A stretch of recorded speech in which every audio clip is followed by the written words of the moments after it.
Hello guys, once again it's Matt, and today we have another video. Thank you all the members, all the patrons, make sure to subscribe and let's get into it, guys. So we have 10 things that you probably missed from the dev server. Those are small little things that I think they add up to be a kind of a good update. Besides the new vehicles and new mechanics, right? So let's just go with it. So the first one are new missiles and new bombs for some aircraft. So you can see here, the first one is the Su-25BM. He actually got a upgrade on the KH-29s that he has. So now he uses the KH-29TE with the extra long range of it, and also the glorious GBU 500, so KRE, right? Both of them are supposed to have more range on the actual camera than the original KH-29 and KAB 500. So yes, the Su-25BM got a little bit better. Another aircraft that got new bombs and missiles was the JH-7. As you see, finally they added the KH-29T on it, so you can just lock it up and fire the missiles and it just goes, right? And he also got a new GBU, so now he has the GBU 250, which is a new laser guided bomb. I mean, it was already used in the Q5, right? But it is a bomb that wasn't in the JH, so now you can take the smaller version of these laser guided bombs that the Chinese have. This will help you be or stay light as light as possible, still using a lot of guided weapons, right?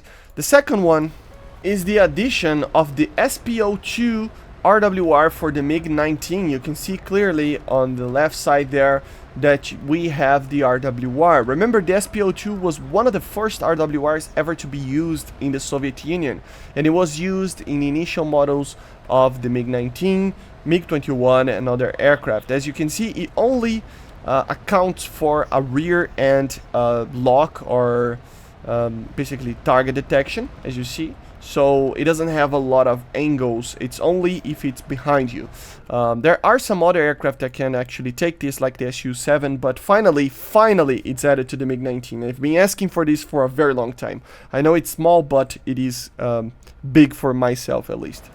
Now the vegan D variant, as you see, got NVDs. Also the Harrier GR3, the Super Etendar, also received NVDs. So you can actually get the NVDs and use them in the aircraft. You can see on the GR3 as well. It's right here, NVDs. And also in the Super Etendar, it should actually be able to be used in the pilot at least. Maybe if you get the Atlas or something like that. But yes, this is the third one. The fourth one is that the Blackhawk, the MH60L DAP, it actually has a MALS system right now. So now you will be able to automatically deploy flares and automatically know whatever missile is coming to you and when or where it's coming from. So this is the fourth one, and the fifth one is also kind of a small one, but it is pretty cool. If you don't know, the MLD was the first MiG-23 that actually used the Berioza RWR, which is the MiG-29 RWR. So you can see SPO-15, but in the game before the patch, the ML and the MLA also used that one wrongly, so they fixed that, and now they are using the SPO-10, the good old SPO-10 that is used in the MiG-21s and other aircraft like the MiG-23M as well.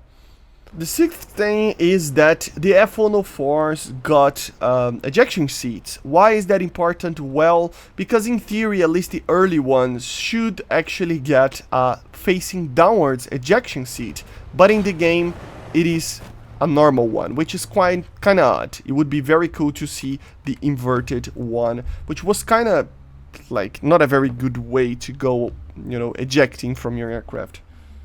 The seventh one is an actual, basically a way for you to learn how to use certain missiles. So if you go to a modifications on any aircraft and you basically can test the missiles, you will have basically a tutorial on how to use the missile. You just go to the aircraft that you have and you click on this after you get the modification. You choose the difficulty and go to apply. This will basically show to you how to properly use a missile or something like that in an aircraft. So as you see right there, missiles with thermal homing head are guided by heat radiated by the aircraft engines or its frame. Engines radiated more formal. Basically, they're explaining how these missiles work. Then they basically going to show to you how to activate the missile, for example, how to capture the target with the lock, as you see, and to launch the missile. So in this way, you can actually make sure that you learn how to properly use missiles. And that doesn't go only for air-to-air missiles. You can actually get this from air-to-ground. If we go to an air-to-ground weaponry, let me just check if it's the laser one have this.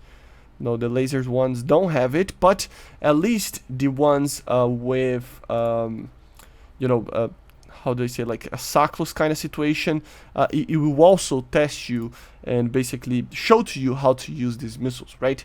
Hopefully they add them there for laser guided and other stuff, but yeah, as you see, use air-to-surface missiles with manual aiming. So it will basically tell you to shoot the missile and then zoom the camera, which I don't have it, but anyway, I mean, it will just show to you guys how to properly use these missiles air to ground or air to air. Hopefully, as I said, they add those for laser and TV guided, but at least it's something for these ones and some of the IR and radar guided, okay? And then you have a way to, the eighth one, you have a way basically to use backups inside the game without activation. So for example here, we have the M1A2 SEP V2, right? I don't have backups as you see. If I respawn on this tank and I basically die, so let's just like jump out of the vehicle, so I get destroyed, right? I can actually choose to buy a backup as you see over here. So you can use if you have the universal backups to be used. So you just go, activate it, and you basically spawn in. So it's a very cool way to actually use backups, and it's just a better way to actually do that. So very, very cool. Then the ninth one is a very cool one actually. It's, remember the Rita or the Betty, which are the warning systems for the US and the USSR vehicles. We have it for the Chinese with Chinese voices, so it will be quiet and you can listen to the Chinese girl talking. Yeah, this radio is not helping. Hold up. Stop talking in the radio. Jesus Christ. There.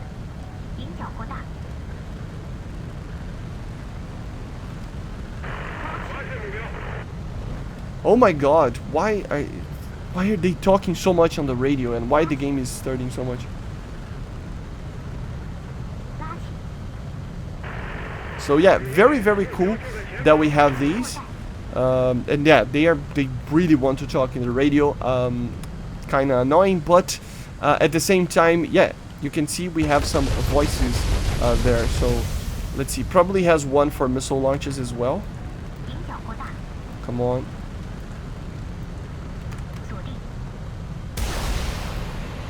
So very, very cool that we have these. Hopefully they add more for other nations as well that have these.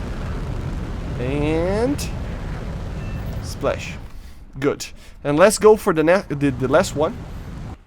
Then one of the minor ones and the final one that I wanted to talk about is the Hunter F-58 and the Etendar actually got CCRP for bombs. So now you can actually use CCRP to basically be a little bit more precise. You just need to lock the vehicle there as a CCRP target normally, just like you do with any other tank. I have tutorials for that in the channel. And then you hold the button and the bomb will be dropped. You don't have CCIP, just CCRP. So very, very cool. And as I said, both the Hunter and the Etendar have that. Of course, it's not as precise as CCIP for a specific target dropping like this, but for bases and other stuff like that, it is pretty good. So these are the 10 you know, little things that they added to War Thunder. I find it very, very fun to actually see these type of thing. They're normally very small, but still it is pretty cool, and I think it's worth the talk about. And I decided to just basically you know, sum it up in one video, everything that I found very cool that was added in the dev server, okay? Besides the vehicles and mechanics, right? I see you guys on the next one. Make sure to subscribe, and bye guys. See ya.